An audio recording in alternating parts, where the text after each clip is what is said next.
Hey, what's good, YouTube? It's your boy Salvadad here. Happy New Year to you guys. Anyways, I'm gonna be doing a lot of videos tonight. Like I said, one of my main goals for New Year's resolutions for 2013 is to get higher up there in the standings for YouTubers. I try to help you guys out a lot. I have a lot of knowledge in Yu-Gi-Oh.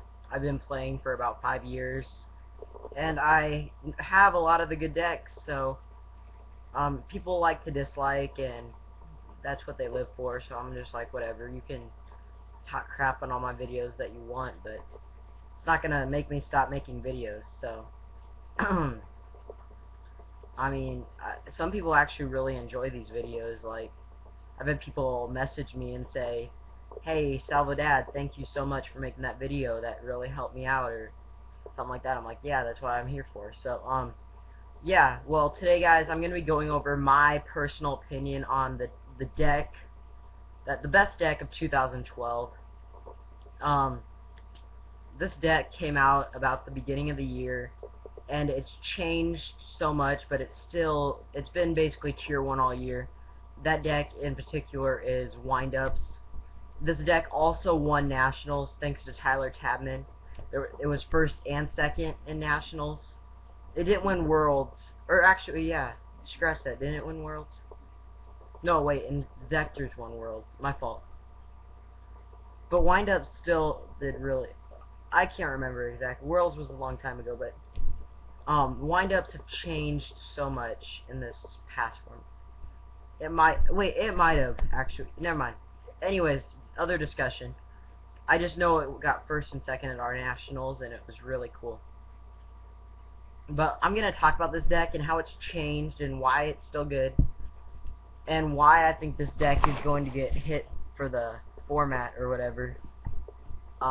Like I think it's gonna get hit in the March ban list, and I think it's still gonna be played because of reprinting Shark, but I think it's gonna be more tier 2 than tier 1. I think they're gonna not. I'll talk about that in the video, but yeah. So when this deck came out, you could run 3 carrier, and this deck was so broken at the time because you could go 3 of these first turn and all that, and then on top of it all, you had 3 tour guides, so you could go instant pluses there. Um, this deck was played so much different though, so and I played it and I really didn't like it. But now um, they won nationals because this deck was just so good.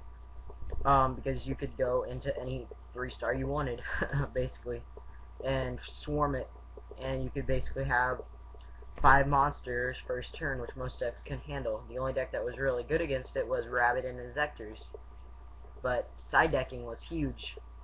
A main side deck for this deck was Max C, but Max C wasn't really at nationals, so that it really wasn't good. I mean, Max C is good against this deck, don't get me wrong, but it still has, like, a lot of times this deck is one of those decks that can pause and wait it out.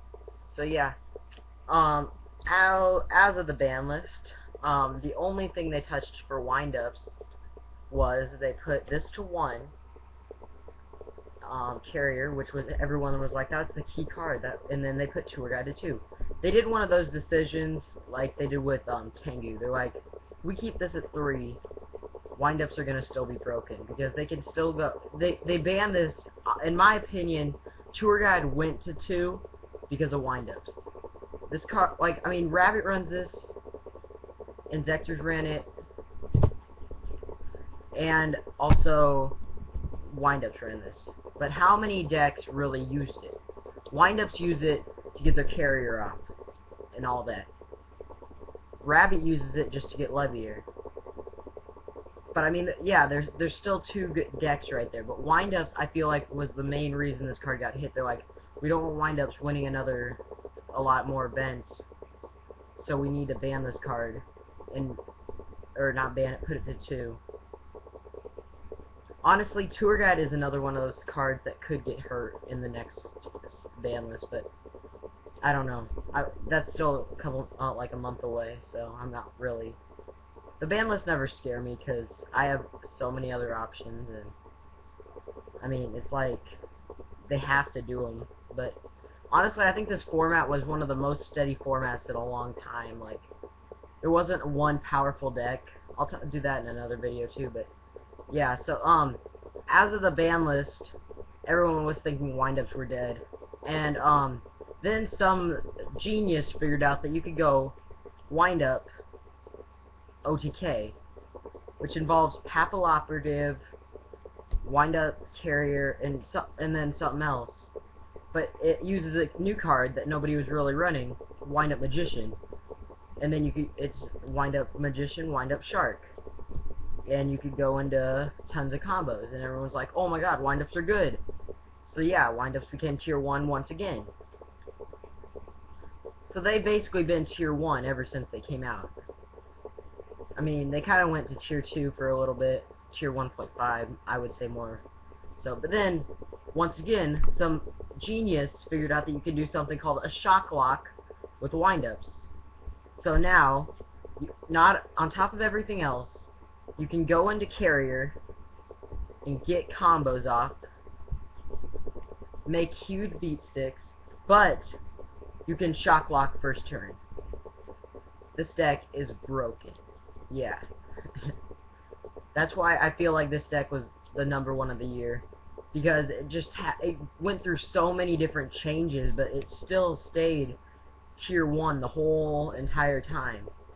Because there were still people playing this deck, even if it wasn't, like, even when it wasn't good. Like, people were still going to play windups. People were like, I don't know if I want to play it, but I'm still going to play it because I love carrier. This card is the main card. If this card gets hit, windups are basically gone. Like, I mean, they can still go shock lock. Or, no, I don't even know if they can go shock lock without this card.